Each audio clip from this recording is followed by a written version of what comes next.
면역을 강화하는데 좋은 콩즙을 만드는 방법을 유튜브 채널에서 소개해 주셨는데 저희 구독자분들께도 한번 소개 한번 부탁드릴게요. 네, 이제 우리가 이 콩을 먹을 때 좀 많이 먹어주는 게 좋습니다. 그래야지 이제 충분한 단백질도 들어오고 또 무엇보다도 우리가 어떠한 영양을 섭취할 때 우리가 가장 먼저 생각해야 되는 것은 얼마나 인체 안에서 잘 활용이 될 수 있느냐를 잘 생각을 해야 됩니다. 활용이 되기 위해서는 흡수가 잘 이루어져야 되고요.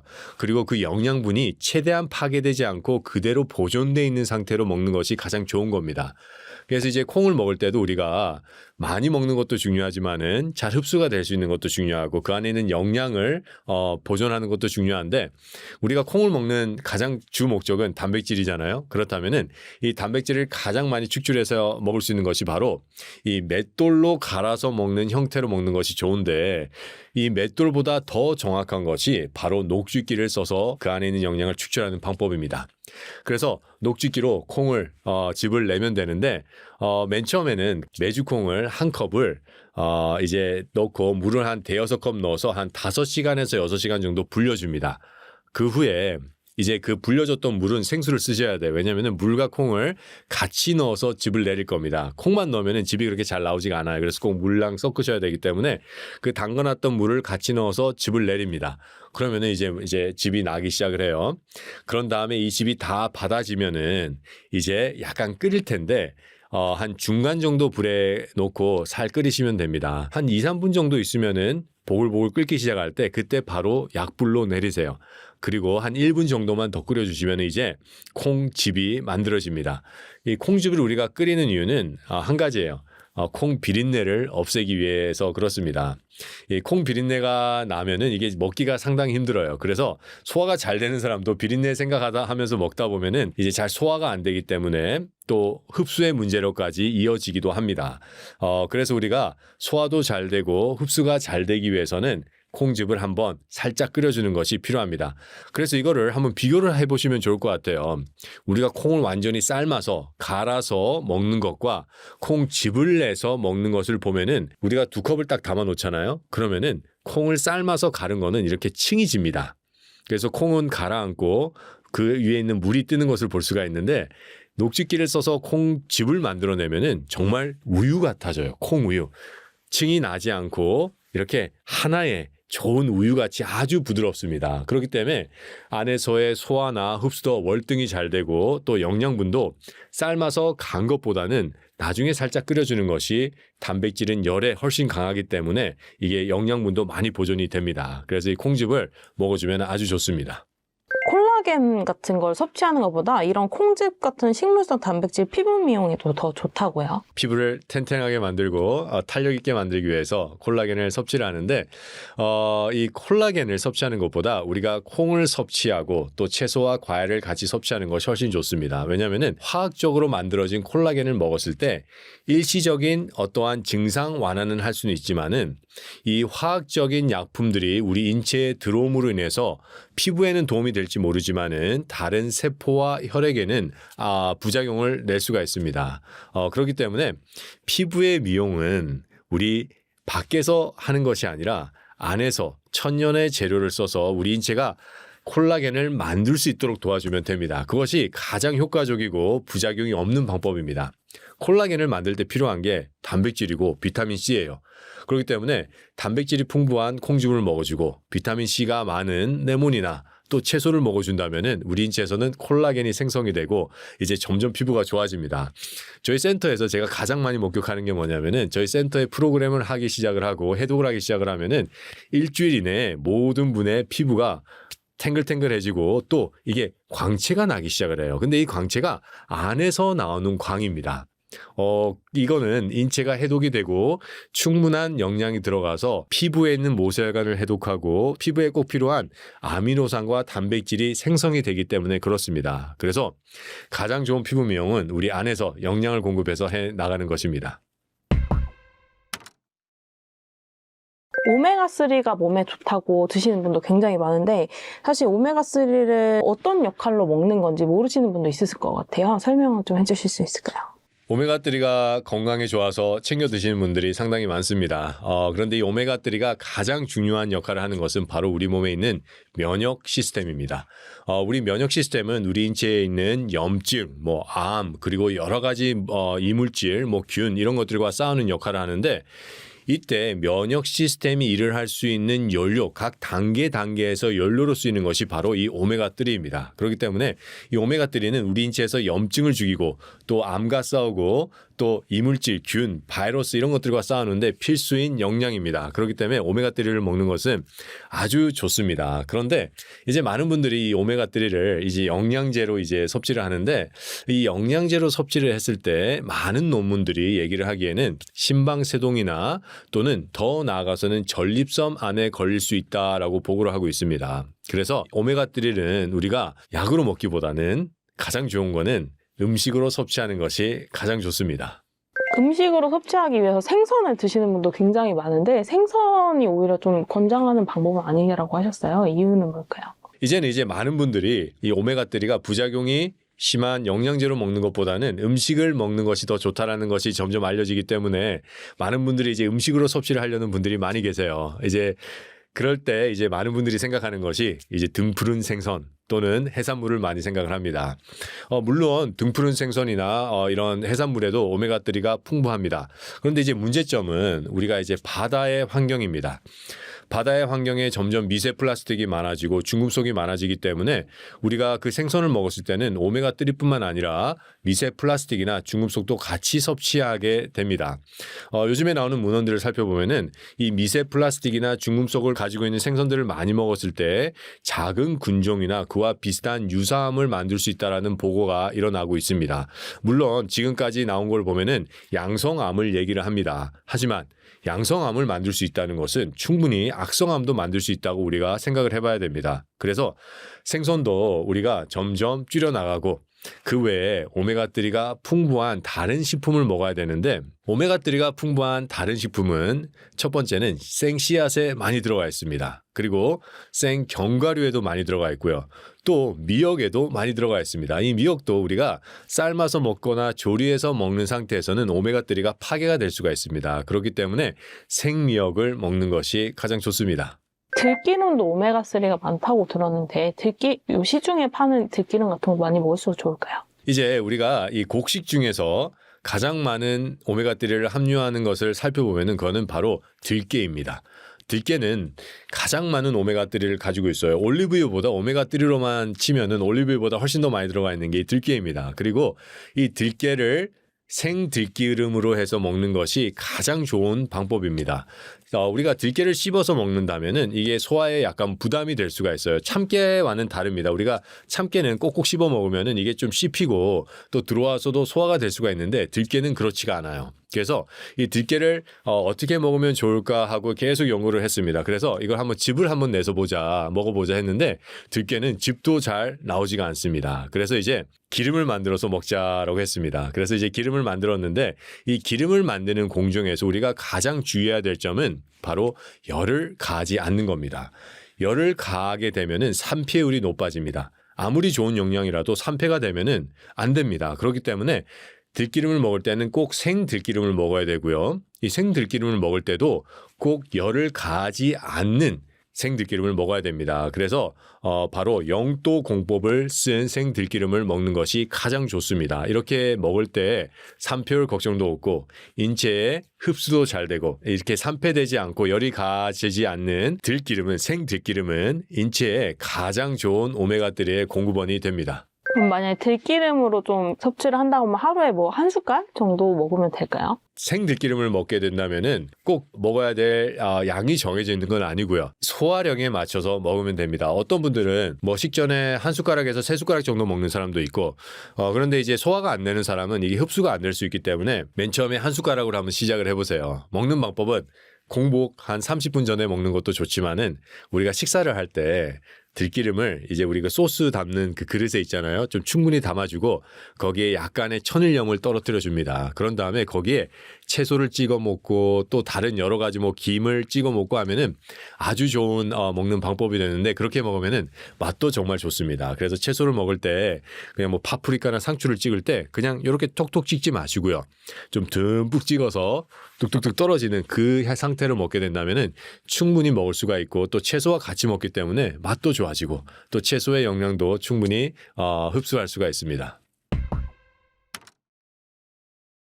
다이어트 보조제가 정말 많은데 약사님이 추천하는 정말 효과 있는 보조제 성분은 어떤 게 있나요? 체중 감량을 돕는 보조제는 성분의 작용 기전에 따라서 크게 세 가지로 나눌 수가 있는데요. 첫 번째가 이제 음식을 먹으면 흡수 억제하고 포만감을 유지시키는 그런 성분들이 있습니다. 그런 게 알긴산 같은 이런 성분은 그 물리적 포만감을 주니까 음식을 많이 더 안 들어가는 거죠. 이제 그런 제품이 있고요. 또 두 번째는 카르복시 메칠 셀룰로스 이런 제품이 있습니다. 그래서 음식물의 점도를 높여서 음식물의 흡수 속도를 줄여줍니다. 그러니까 음식물은 천천히 내려가죠. 근데 이제 내려갈 때 음식이 이제 흡수가 될 텐데 흡수되는 속도를 줄여주는 겁니다. 그러니까 이제 체중 감량에 도움이 될 수가 있고요.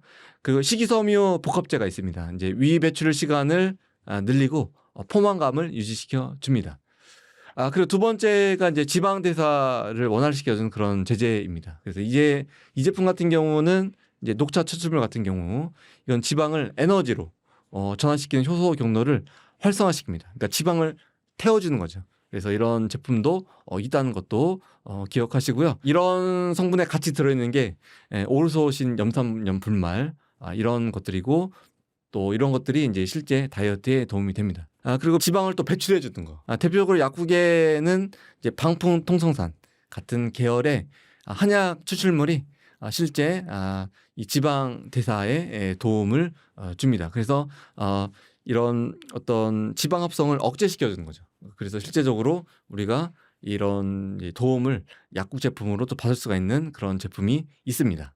다이소에서 판매된 가르시니아 성분이 급성 간염을 일으켰다고 해서 회수되었는데 가르시니아 성분은 원래 위험한가요? 네, 가르시니아 그 캄보디아 주요 활성 성분은 HCA라는 이제 성분인데요. 이게 탄수화물이 지방으로 전환되는 효소인 ATP 시트레이트 리아제를 억제해서 이 탄수화물을 지방으로 합성을 줄이는 것이 주된 작용입니다. 즉 식이 조절 보조용 지방 합성 억제제라고 할 수가 있습니다. 근데 이 성분이 들어간 일부 건강 보조 식품에서 간독성 보호가 꾸준히 좀 이어지고 있어서 실제 회수 조치도 이루어졌습니다. 그런데 과연 왜 그럴까? 그런 여러 가지 이제 이야기들이 있는데 가장 좀 이야기해 주는 것 중에 하나가 실제 어떤 우리 세포 단위에서 어떤 에너지 불균형이 생겨서 간세포에 오히려 스트레스 준다. 이런 이야기를 한 경우가 있고요. 또 두 번째는 오히려 이 성분이 우리 몸의 산화 스트레스를 증가시켜주고 염증반을 증가시킨다는 그런 보고가 있습니다. 그리고 세 번째는 염증 매개성 어떤 감염 가능성도 제기되고 있는 것이죠. 그래서 아주 구체적으로 왜 그럴까에 대한 명확한 아직은 규명은 되어 있지는 않지만 그래도 우리가 간에 좀 무리가 있는 분 이런 제품 피하시는 게 좋을 것 같습니다. 오메가3가 혈관 건강뿐 아니라 다이어트에도 도움이 된다고 하는데요. 효과적으로 섭취하려면 어떤 오메가3를 선택해야 할까요? 오메가3는 원료 신선도가 제일 중요합니다. 그래서 오메가3 드실 때 뭐 우리가 가끔은 까먹고 서랍에 넣어놓고 안 먹는 경우가 있어요. 근데 어느 순간 찾아서 이제 먹어야 되겠다 했는데 유효기간이 얼마 안 남았어. 아니면 지났어. 그래서 그냥 먹는 분 있는데 오메가3 같은 경우는 반으로 잘라서 한번 냄새를 맡아보시면 좋아요. 그래서 비린내가 이제 심하게 나는 경우는 아예 안 먹는 게 낫다. 먹는 것보다는 아예 안 먹는 게 낫다. 그래서 오메가3의 가장 중요한 것은 산패가 되기 때문에 원료가 굉장히 중요하고 오히려 이제 부패된 거죠. 그래서 부패된 오메가3는 오히려 몸의 염증을 증가시킵니다. 그래서 반드시 먹으면 안 되겠죠. 그래서 가장 중요한 것은 비린내. 그리고 요즘에는 이제 좋은 그 원료의 성분의 오메가3가 많이 나오니까 그런 것들을 좀 잘 참고하시고요. 그리고 특히 이제 오메가3는 원료사, 특히 요즘에 알래스카 오메가 뭐 이런 것들이 이제 많이 원료사로 채택이 돼서 국제 인증, IPOS 또 GOED 이런 인증이 있는지 보시면 이런 원료들은 굉장히 잘 그 증명이 된 그런 성분이 된다고 할 수가 있겠습니다. 그리고 이제 함량이 그냥 중요합니다. 함량, 그 오메가3 함량. 깍이나 뒤에 보시면 EPA랑 DHA 합이 나옵니다. 그래서 그 합이 한 600ml 이상 드셔야 도움이 된다. 그런 것들이 고순도 오메가3가 되겠습니다. 그리고 이제 EPA나 DHA 비율이 또 중요하다고 할 수가 있는데, 이제 EPA가 높은 경우는 염증이나 혈관 쪽이고요. DHA가 좀 높은 제품들은 눈 건강이나 두뇌 쪽에 이렇게 중심적으로 기능성을 보시면 되겠습니다. 그리고 이제 포장인데요. 이제 포장은 되도록이면 차강된 거, 차강된 게 오메가3의 이제 안정성을 높이는데 도움이 된다. 그래서 이런 기준들을 가지고 오메가3를 좀 선택하시면 좋을 것 같아요. 유산균 올리브유처럼 아침에 먹으면 흡수가 잘 된다는 말이 있는데요. 정말 효과가 있는지 또 어떻게 먹는 게 좋은지 조언해 주실 수 있을까요? 근데 요즘에 그 유산균 올리브유 많이 이제 드시죠. 근데 이제 비타민 중에 지용성이 있습니다. 좀 기름지다는 거죠. 비타민 D, E, K, 오메가3 이런 것들은 지용성 성분이라서 지방이 있으면 흡수가 잘 됩니다. 그러니까 올리브유 한 스푼과 먹으면 훨씬 더 체내 이용률이 좋아지고요. 특히 이제 올리브유 같은 경우는 장내 그 흡수 환경을 좀 개선시켜준다는 데이터가 있습니다. 그래서 유익균이 잘 정착하도록 도와준다고 합니다. 그래서 이제 유산균 언제 먹냐 이제 이런 얘기를 하는데, 우리가 사실은 이제 위가 완전히 비어 있는 공복 상태에서는 산도가 높죠. 그래서 이 유익균이 죽을 수가 있어요. 그러니까 이걸 피해서 이제 먹으면 좋은데, 데이터 보면은 유산균을 음식 없이 공복에 먹는 것보다는 식사 중이나 식사 직후에 섭취한 그룹에서 유산균 생존율이 훨씬 더 높게 유지가 되었습니다. 그러니까 공복에 먹기보다는 또 음식과 같이 먹을 때가 훨씬 더 유리하겠다 이렇게 생각을 합니다. 그래서 이제 이 유산균은 그 장까지 살아가야 된다 그런 얘기 많이 듣죠. 그래서 이제 이게 이 산도랑 중요하고요. 음식과 또 연관이 있기 때문에 대중이면 뭐 음식과 같이 먹는 게 좋다고 생각을 좀 합니다. 그래서 이제 아침에 이제 식사 직후 이제 같이 먹거나 식사랑 같이 먹는 그런 습관들을 들이시면은 좋을 것 같습니다. 이제 위고비부터 마운자로까지 다이어트 약이 요즘 화제인데요. 마운자로가 위고비보다 효과가 강력하다고 하는데 실제로 효과가 한국 시장에서의 반응은 어떤가요? 위고비 마운자로 많은 의사 선생님께서 좋은 효과를 갖고 있다 이야기를 하고요. 하지만 또 그에 못지않게 또 부작용도 있을 수 있다 이렇게 해서 많이 처방하고 있는 전문의약품입니다. 그래서 이제 반드시 의사 처방이 있어야 되는데, 우리나라에서 이제 많은 분들이 실제 맞고 있고, 특히 이제 위고비 같은 경우는 GLP-1 이 단일 작용이에요. 그래서 GLP-1 단일 작용으로 식욕 억제를 이제 도와주고요. 근데 마운자로 같은 경우는 GLP-1과 GIP 이중 작용을 합니다. 그러니까 이제 하나의 작용보다는 두 개의 작용을 하니까 훨씬 더 효과가 좋을 수밖에 없어서 최근에 위고비보다는 마운자로를 더 많이 찾는 경우가 있는데, 사실 의약품도 굉장히 경쟁이에요. 그러니까 마운자로가 발매할 때 위고비가 또 가만히 있겠습니까? 그 위고비 나름대로 이제 가격을 좀 더 낮춰서 이렇게 좀 시중에 공급하거나 기존의 이 환자들을 유지하기 위해서 좀 여러 가지 이제 프로모션하는 그런 것들을 좀 목격을 좀 했고요. 실제 이제 마운자로 같은 경우는 이제 데이터 보면은 평균 체중의 한 21% 정도 감량을 이제 했다고 그런 데이터가 있고, 위고비 같은 경우는 대략 15% 감량으로 이제 보고가 되어 있습니다. 그러니까 마운자로가 좀 더 효과가 있다고 이렇게 보여지는 거죠. 그래서 그런 데이터로 이제 많은 또 홍보가 되고 있기 때문에 국내 해외에서 위고비보다 마운자로를 현재 많이 찾는 그런 경향들이 있는 게 사실이죠. 당뇨하면 또 비만과 뺄 수 없는 관계인데요. 내장 지방이 많으신 30대 분들, 40대 분들 고민이 참 많은데 30대는 책에서 칼로리보다 혈당을 먼저 관리해야 된다고 하셨어요. 그 이유가 무엇인가요? 30대가 칼로리보다 혈당을 먼저 관리해야 하는 이유는 세 가지입니다. 첫 번째는 호르몬 신호의 문제입니다. 칼로리는 양이고요. 혈당은 신호입니다. 식후 혈당이 자주 튀면 인슐린이 계속 높게 유지됩니다. 인슐린은 저장 신호라서 같은 칼로리를 먹어도 내장 지방이 더 잘 쌓이는 환경으로 만듭니다. 특히 수면 부족, 스트레스가 많은 30대는 인슐린 저항성이 빨리 올라가기 때문에 이 영향을 더 크게 받습니다. 두 번째로는 식욕과 행동을 바꿉니다. 혈당이 급상승한 뒤 급하강이 오면 우리 뇌는 당 떨어짐을 위험으로 인식해 더 빨리 더 달달한 걸 더 자주 찾게 만듭니다.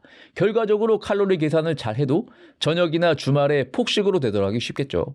반대로 혈당 곡선을 부드럽게 만들면 포만감이 오래가서 총 섭취량이 자연스럽게 줄게 됩니다. 세 번째, 건강 위험은 칼로리와 별개로 혈당 스파이크에서 시작됩니다. 식후 혈당 급등은 혈관 내피세포 손상과 염증 반응을 일으키는데 이건 하루 총 칼로리와 무관하게 발생합니다.